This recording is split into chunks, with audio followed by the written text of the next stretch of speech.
여러분들 학교에서 시험 볼 때 친구 답안지를 컨닝하고 싶었던 적 있었나요?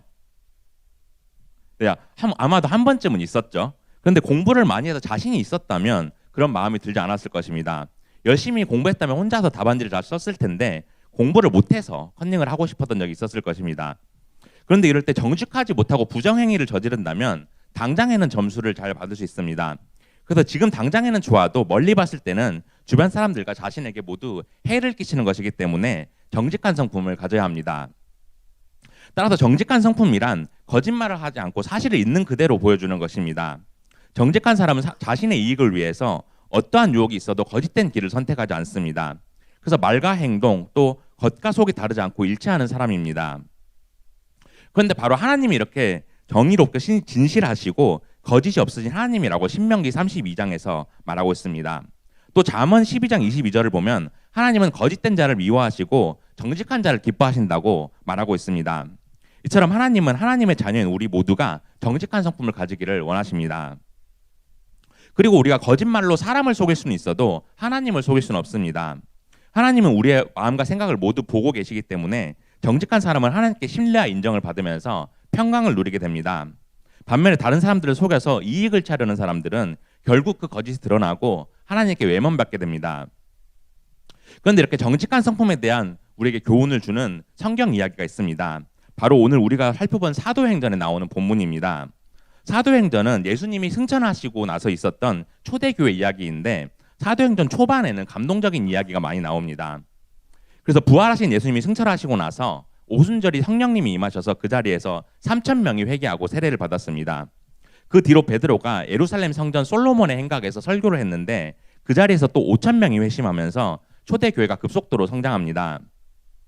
이렇게 초대교회는 성령으로 충만해서 하나님을 찬양하기에 힘썼고 그렇게 모든 사람들에게 칭찬을 받게 되었습니다.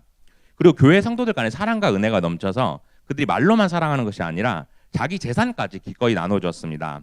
대표적으로 위로의 아들 바나바는 자신의 땅을 모두 팔아서 그 돈을 사도들에게 전부 내놓기도 했습니다. 그러자 초대교회 안의 성도 중에서 부족한 사람이 한 명도 없었다고 사도행전 4장 34절에 기록되어 있습니다. 그런데 이렇게 사랑과 은혜가 넘치는 따뜻한 분위기 속에서 사도행전 5장을 보면 갑자기 누군가 찬물을 끼얹는 듯한 사건이 나옵니다. 바로 아나니아와 삽비라 부부인데 그들이 사람을 속이면서 정직하지 못한 행동을 한 것입니다. 이들로 인해서 초대교회에 계속되었던 기쁨과 은혜가 멈추게 되는 한 사건이 일어납니다. 오늘 그래서 우리가 이 이야기를 보면서 정직한 성품이란 무엇인지 살펴보면 좋겠습니다. 그래서 우리가 어떻게 정직하게 살아가는지 살펴보고 어떻게 정직한 성품을 가질 수 있는지 살펴보겠습니다. 이를 통해 하나님의 의로우시고 신실하신 성품을 닮아서 정직하고 신실한 삶을 살아가는 여러분들 되기를 축복합니다. 첫째로 정직한 성품이란 하나님 앞에서 정직하게 행하는 것입니다. 우리 본문 1절 2절 보겠습니다. 아나니아라 하는 사람이 그의 아내 삽비라와 더불어 소유를 팔아 그 값에서 얼마를 감춤해 그 아내도 알더라. 얼마만 가져다가 사도들의 발 앞에 두니. 당시 초대교회 공동체에 아나니아와 삽비라라고 하는 부부가 있었습니다.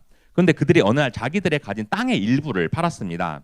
그리고 아나니아는 땅에서 판 돈에서 얼마는 떼어서 숨기고 나머지를 사도들의 발 앞에 갖다 두었습니다. 그래서 땅을 판 값의 일부를 헌금하긴 했지만 땅을 판 돈의 전부를 사도들에게 드리는 것이라고 거짓말을 했습니다. 그런데 구약시대의 땅은 하나님이 나눠주신 소유였기 때문에 땅을 매매하는 것에 제한이 있었지만 신약시대에 와서는 더 이상 그런 의무나 법이 없어졌습니다. 그래서 자신의 땅을 팔고 헌금하는 것은 자신의 자발적으로 섬기는 행동이었습니다. 그래서 땅을 팔지 않아도 되었고 또 땅을 팔았다고 해서 모든 돈을 다 헌금해야 되는 것도 아니었습니다. 그렇게 아나니아와 삽비라도 땅을 판 돈의 일부만 헌금하고 나머지는 얼마든지 마음대로 사용해도 되었습니다. 그런데 이들의 문제는 땅을 판 돈을 조금만 헌금한 것이 아니라 그들의 문제는 땅을 판 돈의 일부만 헌금하고 전부를 헌금했다고 거짓말을 한 것입니다. 그렇게 거짓과 위선으로 하나님 앞에서 죄를 지은 것입니다. 그런데 이들은 헌금을 모두 안 해도 되는데 왜 굳이 하나님께 거짓말을 했을까요? 왜냐하면 사람들에게 칭찬을 듣고 좋은 평판을 받기를 원했기 때문입니다. 사도행전 5장 바로 이전을 보면 땅을 판 돈을 모두 헌금했던 바나바 이야기가 나옵니다. 그렇게 이들도 바나바처럼 사람들에게 칭찬을 듣고 좋은 평판을 얻으려고 했던 것입니다. 그래서 자신들이 자비롭고 헌신적인 사람처럼 보여서 교회 내에서 자신들의 영향력이 커지도록 하고 싶었던 것입니다. 그래서 그들은 사도들에게 거짓말을 하면서까지 자신들의 선행과 공로를 자랑하려고 했습니다. 이렇게 그들의 헌신이 단지 하나님을 향한 것이 아니라 자신을 드러내기 위한 수단이 되었고, 하나님을 영화롭게 하려는 것이 아니라 자신들의 영광을 위한 거짓과 위선이 되었습니다. 이 사실을 알게 된 베드로는 본문 3절과 4절을 통해서 이렇게 책망합니다. 베드로가 이르되 아나니아야, 어찌하여 사탄이 내 마음에 가득하여 내가 성령을 속이고 땅값 얼마를 감추었느냐? 땅이 그대로 있을 때에는 내 땅이 아니며 판 후에도 내 마음대로 할 수가 없었더냐? 어찌하여 이 일을 내 마음에 두었느냐? 사람에게 거짓말한 것이 아니요 하나님께로다. 베드로는 아나니아에게 왜 사탄에게 마음을 빼앗기고 성령님을 속였느냐 이렇게 말합니다. 그는 교회 공동체 안에서 좋은 평판을 얻기 위해서 거짓말을 했지만 이는 성령 하나님을 속인 것이었습니다. 그래서 거짓말하는 것을 사람들이 알았든지 몰랐든지 간에 사탄의 유혹에 넘어가서 하나님 앞에서 거짓말을 한 것이었습니다. 그리고 베드로는 그들이 땅을 팔기 전에도 그들의 것이었고, 또 땅을 팔아서 번 돈도 그들 마음대로 할 수 있는 것이라고 말합니다. 그래서 그들에게 어떠한 강요도 없었는데 왜 하나님을 속였냐고 말합니다. 이것은 그들이 사람에게 거짓말을 한 것이 아니라 하나님께 거짓말을 한 것이라고 말하고 있습니다. 이처럼 아나니아와 삽비라는 자신들이 겉으로 훌륭하고 경건해 보이기 위해서 사람들에게 위선적인 행동을 했습니다. 그래서 땅을 판 돈의 일부만 헌금하고 돈의 전부를 헌금했다고 하면서 사람들에게 평판이 좋아 보이고 싶어서 거짓말을 했습니다. 하지만 이 행동이 사람들을 속일 수는 있을지 몰라도 하나님을 속일 수는 없었습니다. 그런데 이렇게 베드로가 책망하고 난 이후에 충격적인 일이 일어납니다. 우리 본문 5절 6절 보겠습니다. 아나니아가 이 말을 듣고 엎드려져 혼이 떠나니 이 일을 듣는 사람이 다 크게 두려워하더라. 젊은 사람들이 일어나 시신을 싸고 메고 나가 장사하니라. 베드로의 책망을 들은 아나니아는 놀랍게도 그 자리에서 바로 쓰러져서 죽고 말았습니다. 그래서 영혼이 몸을 떠났다고 말하면서 젊은 사람들이 시체를 싸고 매서 나가 매장했다고 나옵니다. 그리고 이 사건을 들은 모든 사람들이 두려움에 떨었다고 기록하고 있습니다. 그런데 이렇게 아나니아가 갑작스럽게 죽은 사실이 우연이 아니라 하나님의 심판이었습니다. 여호수아 7장을 보면 하나님께 바쳐야 할 물건을 바치지 않았던 아간이라는 사람이 죽음을 당한 이야기가 나옵니다. 따라서 아나니아도 하나님 앞에서 매우 큰 죄인 신성모독의 죄를 범하고 하나님의 심판으로 인해서 죽게 된 것입니다. 이 사실을 보면서 우리가 하나님 앞에서 정직하지 못하면 얼마나 무서운 심판을 받는지를 보게 됩니다. 그래서 우리가 이 사실을 보면서 하나님 앞에서 정직한 성품을 가져야 합니다. 우리가 사람을 속일 수는 있어도 하나님을 속일 수는 없기 때문에 거짓된 모습과 이선된 모습으로 살아가서는 안 됩니다. 그렇게 우리가 해야 할 일은 항상 정직한 삶을 사는 것입니다. 우리가 정직하게 살려고 노력하는 것은 하나님과의 관계를 잘 지켜나가는 믿음의 훈련입니다. 아나니아 삽비라는 사람들에게 인정받으려고 거짓말을 했지만 정직하지 못한 결과로 하나님과의 관계가 결국 무너졌습니다. 따라서 정직한 성품은 단순히 도덕적인 문제를 넘어서 신앙의 문제입니다. 하나님 앞에서 정직하게 살려고 하는 사람들은 사람들을 두려워하지 않고 하나님을 두려워합니다. 그래서 작은 일에도 최선을 다하고 또 모든 일을 정직하게 하면서 하나님과의 관계를 지키는 것입니다. 그리고 구약 성경에서도 이스라엘 왕 중에서 하나님 앞에 정직하게 행하고 하나님의 은혜를 누렸던 사람이 있었습니다. 그는 하나님의 은혜로 형통해지자 정직하지 못하고 결국 마음이 교만해져서 하나님의 심판을 받게 되었습니다. 우리 역대하 26장 4절 5절 보겠습니다. 우시아가 그의 아버지 아마샤의 모든 행위대로 여호와 보시기에 정직하게 행하며 하나님의 묵시를 밝히 아는 스가랴가 사는 날에 하나님을 찾았고 그가 여호와를 찾는 동안에는 하나님이 형통하게 하셨더라. 구약 시대의 남유다에 우시아라는 왕이 있었습니다. 그는 아버지 아마샤가 죽고 겨우 16세의 나이에 왕이 올랐습니다. 그런데 그가 하나님 앞에서 정직하게 살면서 남유다를 잘 통치하고 남유다가 매우 형통하고 번성하게 되었습니다. 그런데 이렇게 형통하고 번성하게 된 것은 그가 하나님 앞에서 정직하게 행하고 하나님의 말씀에 잘 순종했기 때문이었습니다. 그런데 그가 이렇게 형통해지자 어느 순간부터 마음에 교만함이 들어서게 됩니다. 그가 충분한 부와 명예를 누리고 있는데도 더 많은 것을 가지려고 하는 것입니다. 그래서 그가 왕의 신분으로 만족하지 못하고 제사장의 신분까지 탐하게 됩니다. 그래서 교만과 탐욕으로 넘지 말아야 할 선을 넘게 되었고 결국 하나님의 심판으로 나병에 걸리게 되었습니다. 이 피부가 썩어서 문드러져가는 나병에 걸려서 평생을 나병으로 수치를 겪고 또 죽어서까지 수치를 당했습니다. 우리 역대하 26장 23절 보겠습니다. 우시아가 그의 조상들과 함께 누움에 그는 나병 환자라 하여 왕들의 묘실에 접한 땅 곧 그의 조상들의 곁에 장사하니라. 그의 아들 요담이 대신하여 왕이 되니라. 이처럼 우시아는 죽어서 자신의 선조 이스라엘 왕들이 묻혔던 묘실에 들어가지 못하고 왕의 묘실에서 조금 떨어진 곳에 묻히게 됩니다. 왜냐하면 나병에 걸린 사람들이 부정한 자로 여겨졌기 때문입니다. 이렇게 우시아는 형통의 복을 누렸지만 결국 교만한 마음으로 인해서 나병에 걸리는 수치를 당하고 또 죽어서도 명예롭지 않은 인물로 성경에 기록되었습니다. 이 사건을 보면서 우리가 항상 하나님 앞에서 정직하게 살려고 노력해야 합니다. 그런데 세상에서는 정직한 사람이 더 손해볼 때가 있습니다. 요즘 세상에 그렇게 살면 손해지, 그냥 거짓말하면 되지, 너만 유별난 거 아니야? 이런 말을 들으면 우리가 흔들릴 때가 있습니다. 세상은 자신의 이익을 위해 거짓말을 하고 남을 속이는 자들이 더 잘 살아갈 수도 있습니다. 오히려 남들을 속이면서 이득을 취하고 정직한 사람들이 손해를 볼 때가 있습니다. 그래서 정직하게 산다는 것이 우리에게 결코 쉬운 일은 아닙니다. 만일 모두가 거짓말을 하면서 자신의 이득을 취하려고 한다면 여러분들도 거짓말을 하고 싶은 유혹이 분명히 있을 것입니다. 그런데 잊지 말아야 할 것은 사람을 속일 수 있어도 하나님을 속일 수는 없습니다. 하나님 우리가 항상 정직하게 살아가는지 마음의 중심을 보고 계십니다. 그리고 하나님은 정직하게 살아가는 사람에게 형통의 복을 주셔서 결국에는 가장 좋은 길로 인도해 주십니다. 그래서 내가 지금은 손해보는 것 같아도 하나님이 나를 보고 계신다라는 믿음으로 정직하게 행동해야 합니다. 그럴 때 결국 하나님의 은혜로 그 선행을 보상받아서 삶이 형통하게 됩니다. 강도사님이 지난주에 강도사 인허를 받았는데 6월 달에 강도사 시험이 있었습니다. 근데 담임 목사님께서 왠지 성적도 보실 것 같아서 공부를 좀 미리부터 열심히 했습니다.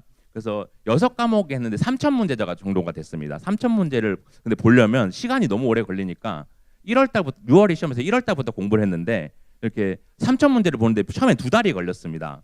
그런데 또 그 다음에는 조금 줄어들고 하면서 나중에는 이렇게 5단만 봤습니다. 5단만 보면서 계속 공부를 해서 그때 2번도 하고 이렇게 그래도 끝까지 공부를 했는데 시험 보니까 너무 답안지가 너무 쉽게 느껴지는 겁니다. 그래서 너무 빨리 이렇게 쭉 써내려갔습니다. 그래서 보니까 앞에 사람들 이렇게 힘들어하는 사람도 있던데 정직하게 공부를 열심히 하니까 너무 쉬웠고 그래서 3과목 중에 하나도 안 틀린 것 같았습니다. 틀린 게 없었던 것 같았습니다.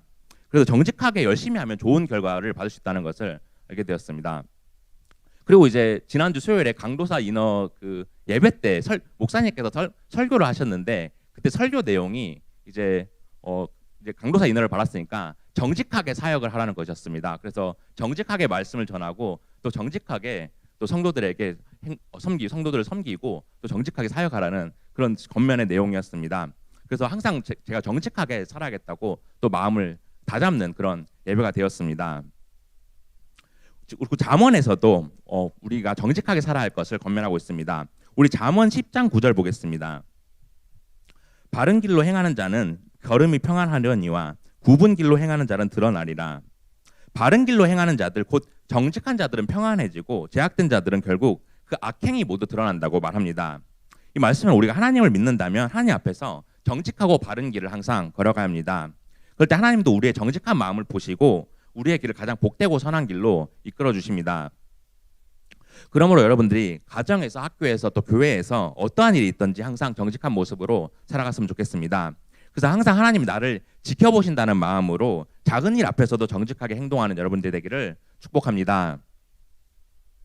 둘째로 정직한 성품이란 말과 행동이 항상 일치하는 것입니다. 베드로가 아나니아를 책망하자 아나니아가 그 자리에서 바로 쓰러져 죽었습니다. 근데 이때 베드로의 기분이 어땠을까요? 아나니아가 그 자리에서 바로 쓰러져 죽으니까. 근데 베드로도 몹시 놀라고 충격을 받았을 것입니다.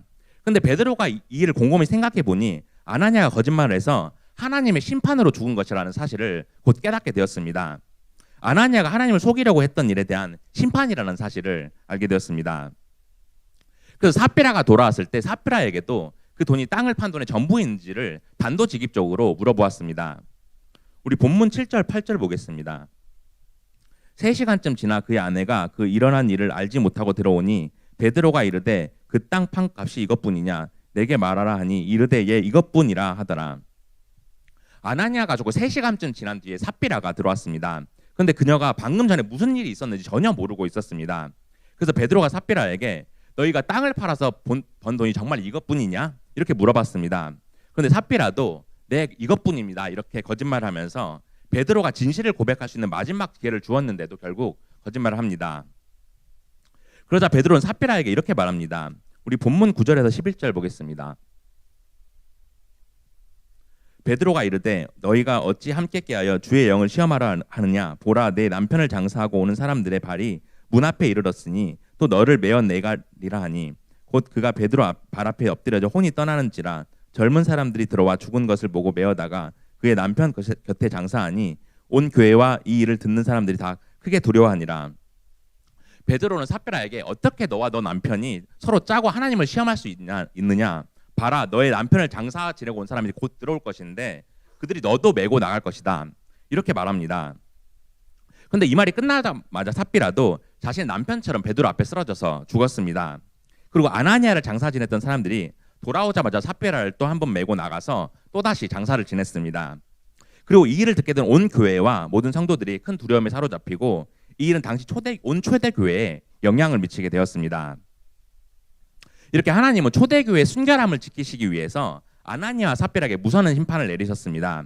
그리고 이 사건은 온 교회에 영향을 미치게 되고 이 사실은 오늘날 교회에게도 분명한 교훈을 주고 있습니다. 바로 하나님 앞에서 거짓말을 하는 자에게 하나님이 무서운 심판을 내리신다는 것입니다. 그래서 우리가 비록 사람들과 살아가면서 사람들 앞에서 보이는 존재이지만 사실은 하나님 앞에서 살아가는 존재입니다. 그런데 우리가 종종 이 사실을 잊고 하나님보다 사람들의 시선을 더 의식하면서 살아갑니다. 그런데 그럴수록 우리 삶에 거짓과 위선이 자리 잡고 말과 행동이 일치하지 못하게 됩니다. 그리고 이렇게 말과 행동이 일치하지 못하면 사람들을 몰라도 하나님은 모두 보고 계십니다. 따라서 우리가 진정으로 붙들어야 할 신앙은 하나님을 두려워하는 마음으로 호람되어 하나님 앞에서 살아가는 신앙입니다. 우리가 정말로 하나님의 시선을 생각한다면 사람들보다는 하나님을 기쁘게 하는 삶을 살아가야 합니다.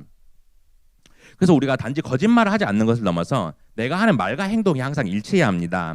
그래서 우리가 교회 공동체 안에서 정직하게 신앙생활을 해야 합니다. 사람들 앞에서 자신을 드러내려고 봉사하거나 또 말로만 해서는 안 됩니다. 항상 말과 행동이 일관성 있는 모습을 보여줘야 합니다. 또 여러분들이 밖에서는 욕을 하고 싸우고 남을 험담하면서 교회에 와서는 하나님을 사랑합니다. 이렇게 한다면 말과 행동이 일치하는 사람이 아닙니다. 정직한 사람은 하나님을 생각하면서 항상 순결하고 거룩한 모습으로 살아가는 모습입니다. 하나님은 우리의 겉모습보다 마음의 진실함을 보십니다. 또 우리가 쉽게 약속을 어기고 또 없는 말을 지어내고 겉과 속이 다르게 행동해서는 안 됩니다. 부모님께는 도서관에 간다, 공부하러 간다 이렇게 거짓말을 하고 또 친구들과 놀러 가고 들켰을 때 상황을 모면하라고 한다면 작은 거짓말이어도 우리를 정직하지 못하게 만듭니다. 그런데 우리가 이렇게 정직하게 잘 살아가는 것이 결코 쉽지는 않습니다. 하나님 앞에서 의로운 삶을 살아가던 다윗도 정직하지 못하고 큰 죄악을 저질렀습니다. 다윗은 우리아의 아내였던 밧세바와 간음을 저지르고 이 사실을 덮기 위해서 우리아를 죽였습니다. 그래서 간음을 하고 또 이를 덮기 위해서 거짓말을 하고 또 살인까지 했습니다. 그래서 나단 선지자가 다윗을 찾아서 회개하라고 했고 다윗은 자신의 죄를 뉘우치면서 간절히 회개 기도를 했습니다. 우리 시편 51편 10절을 보겠습니다. 우리 함께 읽겠습니다. 시작. 하나님이여 내 속에 정한 마음을 창조하시고 내 안에 정직한 영을 새롭게 하소서. 다윗은 자신의 마음을 깨끗하게 해달라고 또 자신의 거짓된 마음을 정직한 마음으로 새롭게 해달라고 기도했습니다. 그래서 간음, 살인, 거짓말을 하면서 죄악에 물들었던 마음을 깨끗하게 해달라고 정직한 마음을 가지게 해달라고 기도했습니다. 이것을 보면서 우리가 정직한 마음을 가지기 위해서 하나님을 의지하면서 기도해야 합니다. 그래서 우리가 정직하게 살지 못했던 것들이 있다면 하나님께 회개하고 다시 정직하게 살기 위해서 노력해야 합니다. 하나님 우리의 화려한 겉모습보다는 진실한 내면을 원하십니다. 그래서 우리가 하나님을 경외하는 마음으로 말과 행동이 항상 일치되는 삶을 살아가야 합니다. 이번 비전 사직 기도회 기도 제목을 냈던 우리 친구들 중에서 비슷한 기도 제목이 하나 있었습니다. 그런데 이 친구들 기도 제목이 강도가 삶이 너무 은혜로 다가왔습니다. 그 기도 제목이 뭐였냐면 힘들고 어려울 때 세상의 것들을 의지하게 되는데 그때마다 세상 것이 아니라 하나님께 의지하고 기도하면서 진실된 삶을 살게 해달라, 이 기도 제목이었습니다. 그런데 바로 이렇게 우리가 기도하는 것이 하나님 앞에 정직한 삶이고 또 정직한 마음과 행동으로 사는 것입니다. 그러므로 저는 여러분들이 항상 정직하고 진실된 삶을 살아갔으면 좋겠습니다. 그래서 사소한 거짓말이라도 조그만 죄가 점점 커져 큰 죄악이 된다는 사실을 깨닫고 말과 행동이 항상 일치되는 사람이 되기를 소망합니다. 그렇게 하나님의 거룩하고 신실한 성품을 닮아가는 여러분들 되기를 축복합니다. 이제 말씀을 맺겠습니다. 사랑하는 고대문 친구들, 오늘 우리가 아나니아와 삽비라 이야기를 통해서 하나님 앞에서 정직하지 못한 삶이 얼마나 무서운 심판을 받는지를 살펴보았습니다. 그리고 하나님은 겉모습이 아니라 마음의 중심, 곧 진실함과 정직함을 보신다는 사실을 배웠습니다. 그래서 우리가 살아가다 보면 정직하기보다 겉으로 똑똑하게 보이려고 하고 또 거짓되게 자신의 이득을 취하는 사람들을 보게 됩니다. 그래서 정직한 사람은 당장은 손해는 보는 것 같아도 하나님은 세상의 기준이 아니라 정직하게 살아가는 사람들을 기쁘게 여기십니다. 그래서 우리가 사람의 시선을 의식하지 않고 하나님을 경외하고 또 하나님 앞에서 정직하게 살아가는 것을 하나님은 원하십니다. 그래서 모든 상황에서 항상 말과 행동이 일치되고 진실한 사람이 되었으면 좋겠습니다. 그리고 이러한 사람을 하나님께서 반드시 기억하시고 그 삶에 복을 주신다는 사실을 깨달았으면 좋겠습니다. 그래서 여러분들이 앞으로 사람들과 하나님을 속이지 않겠습니다. 하나님 앞에서 항상 정직하게 살겠습니다. 이렇게 결단했으면 좋겠습니다. 그래서 가정에서, 학교에서, 교회에서 내가 정직하지 못한 것이 있었다면 기도로 용서를 구했으면 좋겠습니다. 그럴 때 하나님이 우리를 기뻐하시고 우리를 새롭게 하셔서 정직한 영으로 살아가게 하십니다. 그래서 온전한 하나님의 자녀로 세상과는 구별되어서 정직한 성품으로 잘 살아가는 여러분들이 되기를 예수 그리스도의 이름으로 축복합니다.